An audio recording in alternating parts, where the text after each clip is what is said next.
Hello दोस्तों, आपके अपने यूट्यूब चैनल सरकारी जॉब मस्ती में स्वागत है। तो दोस्तों, हम पढ़ रहे हैं मौलिक अधिकार। इसके पहले हमने 2 वीडियो मौलिक अधिकार का पढ़ चुके हैं, जो कि मौलिक अधिकार की बेसिक बातों को और मौलिक अधिकार के जो अधिकार थे उनको हमने पढ़ा। तो 2 मूल अधिकार हम आज पढ़ेंगे, तीसरा और मतलब जो बचे अधिकार है उन अधिकारों को आज हम कवर करेंगे। तो चलिए देखते हैं, आज हम पढ़ेंगे तीसरा। हमने 2 पढ़ चुका, कौन कौन सा? पहला समानता का अधिकार यानी कि समता का अधिकार, फिर दूसरा स्वतंत्रता का अधिकार, और फिर आज हम पढ़ेंगे तीसरा शोषण के विरुद्ध अधिकार। 6 हैं, आप जानते हैं।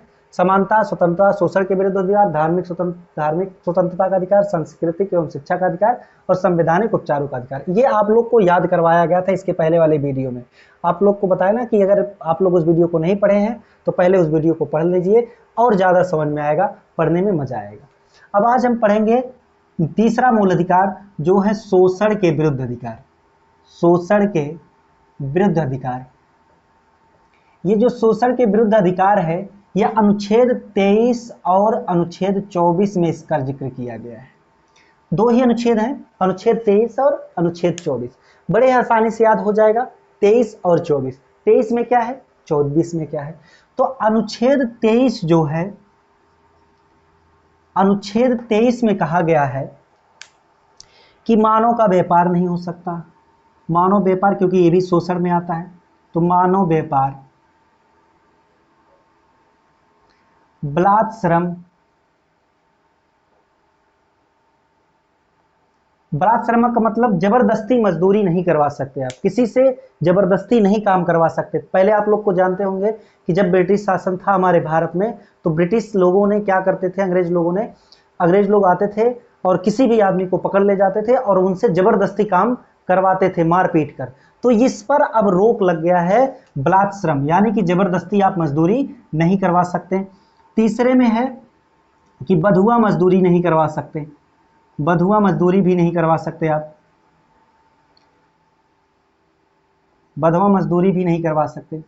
तो बधुआ मजदूरी भी नहीं करवा सकते, ये नहीं कि आपको जबरदस्ती पकड़ के बैठा लिया जाए और आपसे मजदूरी करवाया जाए, आपको खटाया जाए, आपको जबरदस्ती काम करवाया जाए। इस पर भी रोक है, यानी कि ये शोषण के विरुद्ध है।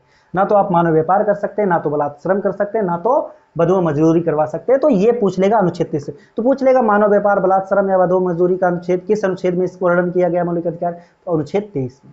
और अनुच्छेद 24 में जो है, अनुच्छेद 24 में, तो अनुच्छेद 24 में है 14 वर्ष से कम, 14 वर्ष से कम उम्र के बच्चों का,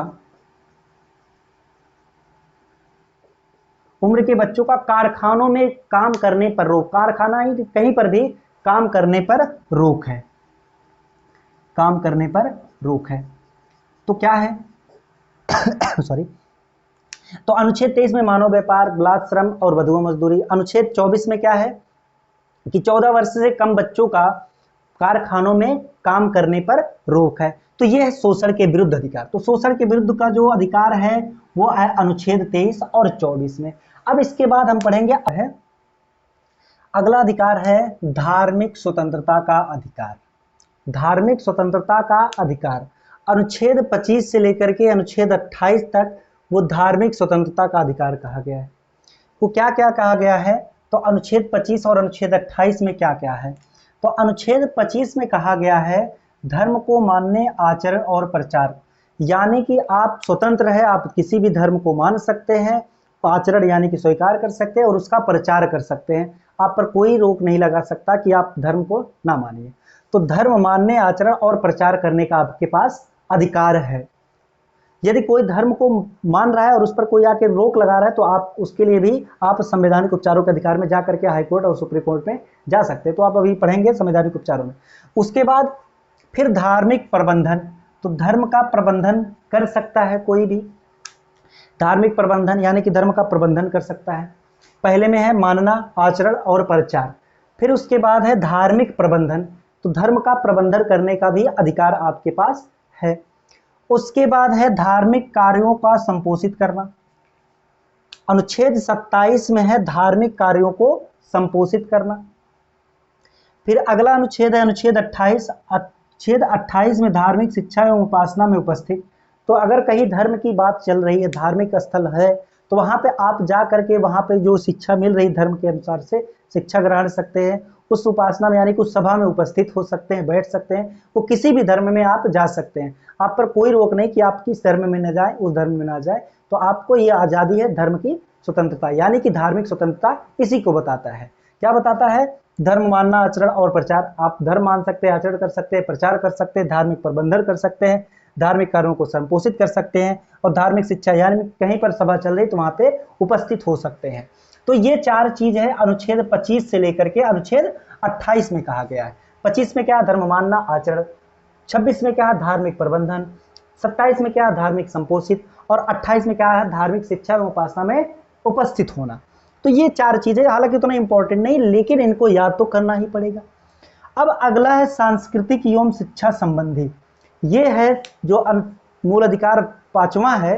सांस्कृतिक एवं शिक्षा संबंधी जो अधिकार है वो केवल और केवल अल्पसंख्यकों के लिए है। तो एग्जाम में कभी कभी पूछ लेता है कि मौलिक अधिकार का ऐसा कौन सा भाग है जो कौन सा अधिकार है जो केवल और केवल अल्पसंख्यकों के लिए है? तो वो है सांस्कृतिक उपचारों एवं शिक्षा संबंधी सांस्कृतिक एवं शिक्षा संबंधी अधिकार। तो ये है अनुच्छेद भाग मूल अधिकार जो 5 है। ये मूल अधिकार 29 और 30 ये केवल और केवल किसके लिए है? अल्पसंख्यकों के लिए। ठीक है। अनुच्छेद 29 में कहा गया है कि अल्पसंख्यकों के हितों का संरक्षण।